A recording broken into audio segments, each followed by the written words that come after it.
안녕하세요. 성공적인 여행을 위해서 언제나 도울 준비가 되어 있는 여러분의 여행 도우미 이승선 목사입니다. 신앙생활은 혼자 하는 게 아니죠. 여러분이 말씀대로 살아갈 수 있도록 여러분의 곁에서 늘 돕는 사람이 될 수 있도록 노력하겠습니다. 오늘 여러분과 함께 살펴볼 5번째 여행, 여호수아처럼 행동하는 삶. 그 5번째는 바로 실패 앞에 엎드리는 삶입니다. 실패하지 않는 사람은 아무도 없습니다. 특히 청년일수록 더 많은 실패를 경험합니다. 입시 실패, 취업 실패, 연애 실패, 다이어트 실패, 분노 조절 실패 등등 살면서 우리는 다양한 실패를 경험하게 되고 또 그로 인해 좌절할 때도 종종 있습니다. 여러분은 실패했을 때 어떻게 반응하시나요? 모든 연락을 다 끊고 잠수를 타시나요? 아니면 하나님을 원망하시나요? 여호수아는 실패 앞에서 조금 특별한 반응을 보였는데요. 여호수아가 경험했던 실패는 무엇이었고 여호수아는 그 실패에 어떻게 반응했는지 성경 말씀을 통해 알아보겠습니다. 이스라엘 자손들이 온전히 바친 물건으로 말미암아 범죄하였으니 이는 유다 지파 세라의 증손 삽디의 손자 갈미의 아들 아간이 온전히 바친 물건을 가졌습니다. 여호와께서 이스라엘 자손들에게 진노하시니라. 여호수아가 여리고에서 사람을 베델 동쪽 베다웬 곁에 있는 아이로 보내며 그들에게 말하여 이르되 올라가서 그 땅을 정탐하라. 그 사람들이 올라가서 아이를 정탐하고 여호수아에게로 돌아와 그에게 이르되 백성을 다 올라가게 하지 말고 2-3천 명만 올라가서 아이를 치게 하소서. 그들은 소수이니 모든 백성을 그리로 보내어 수고롭게 하지 마소서. 하므로 백성 중 3,000명쯤 그리로 올라갔다가 아이 사람 앞에서 도망하니 아이 사람이 그들을 36명쯤 쳐 죽이고 성문 앞에서부터 스바림까지 쫓아가 내려가는 비탈에서 쳤으므로 백성의 마음이 녹아 물같이 된지라. 여호수아가 옷을 찢고 이스라엘 장로들과 함께 여호와의 궤 앞에서 땅에 엎드려 머리에 티끌을 뒤집어 쓰고 저물도록 있다가 이르되 슬프도소이다 주 여호와여, 어찌하여 이 백성을 인도하여 요단을 건너게 하시고 우리를 아모리 사람의 손에 넘겨 멸망시키려 하셨나이까? 우리가 요단 저쪽을 만족하게 여겨 거주하였다면 좋을 뻔하였나이다. 주여, 이스라엘이 그의 원수들 앞에서 돌아섰으니 내가 무슨 말을 하오리까?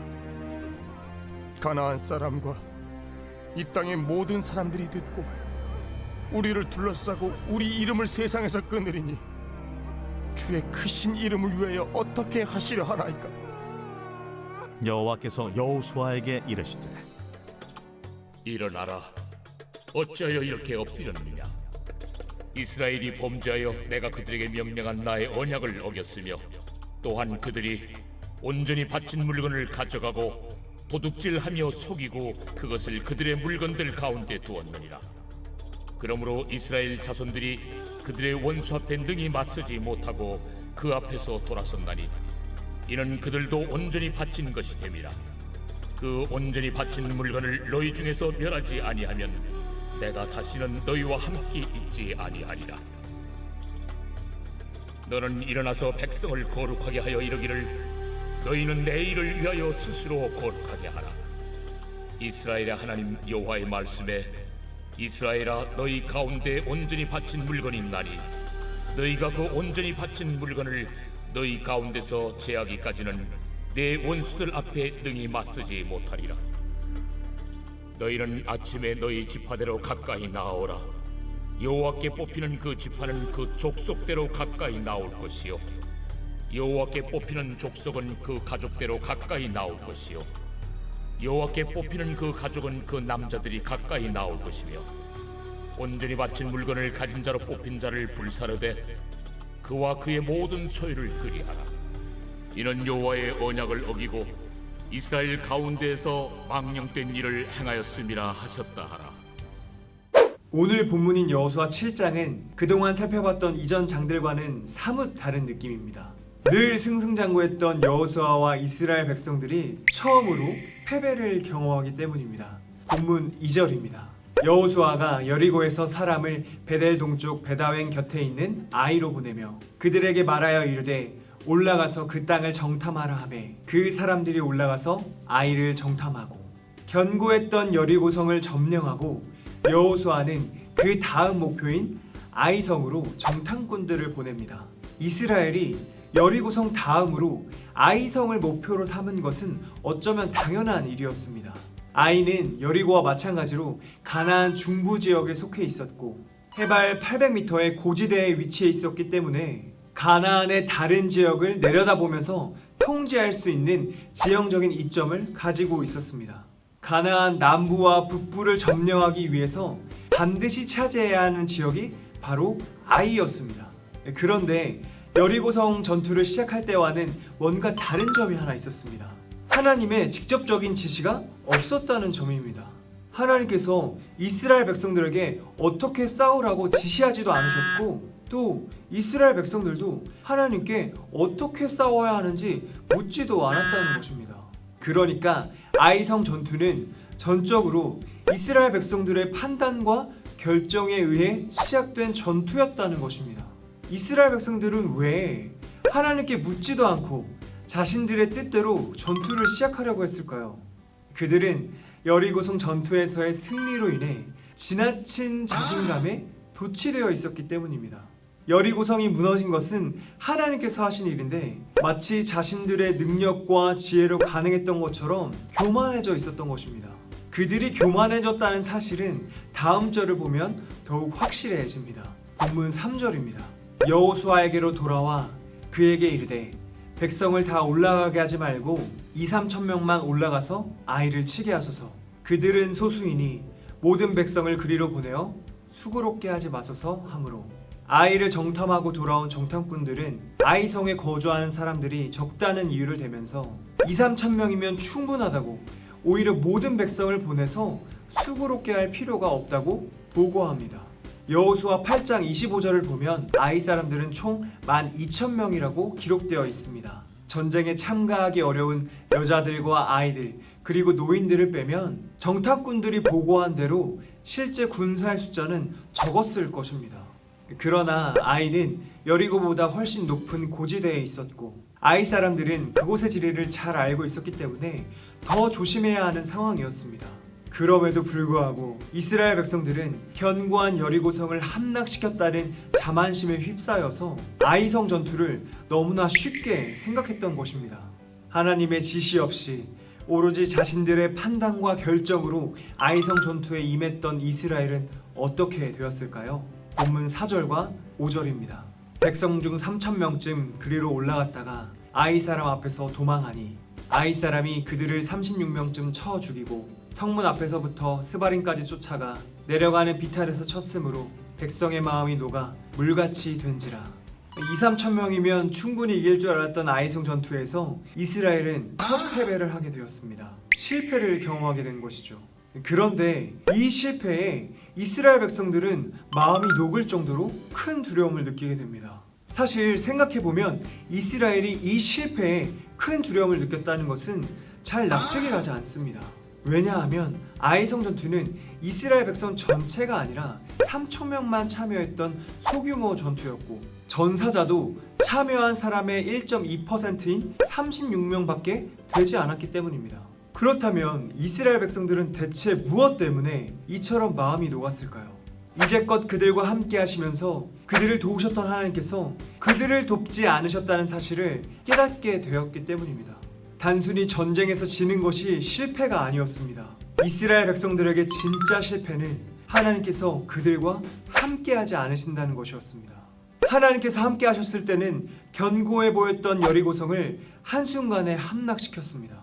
하지만 하나님께서 함께하지 않으시니까 아이성을 점령하기는커녕 도망치기 바빴습니다. 하나님께서 그들과 함께하시냐 아니냐가 그들의 성공과 실패를 좌우한다는 사실을 이제야 깨달았던 것입니다. 그래서 이스라엘 백성들은 마음이 녹을 정도로 두려움을 느꼈습니다. 앞으로 하나님께서 그들과 함께하지 않으실 수도 있다는 생각에 두려움을 느낀 것입니다.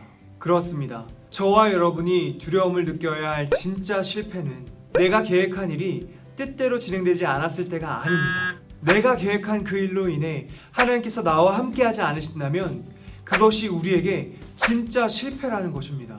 우리는 바로 이것을 두려워해야 합니다.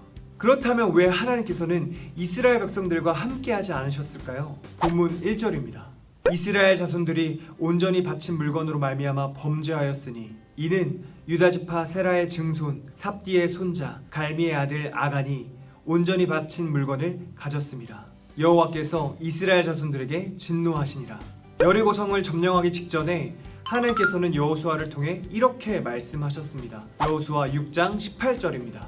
너희는 온전히 바치고 그 바친 것 중에서 어떤 것이든지 취하여 너희가 이스라엘 진영으로 바치는 것이 되게 하여 고통을 당하게 되지 아니하도록 오직 너희는 그 바친 물건에 손대지 말라. 여리고성에 속한 모든 것은 하나님께 온전히 바쳐진 것이었습니다. 그런데 아간이라는 사람이 하나님께 바쳐진 물건을 가져갔습니다. 약속을 어긴 것에 대해 하나님께서는 진노하셨고 이스라엘과 함께하지 않으셨습니다. 아간 한 사람이 지은 범죄였지만 하나님께서는 이스라엘 전체의 범죄로 여기셨습니다. 이스라엘은 하나님께서 동일한 언약을 맺은 운명 공동체였기 때문입니다. 진노하신 하나님께서는 이스라엘에게 어떤 지시도 내리지 않으셨고 결국 이스라엘은 아이성 전투에서 패배할 수밖에 없었습니다. 아이성 전투에서 실패를 경험한 여호수아는 제일 먼저 어떻게 행동했을까요? 본문 6절입니다.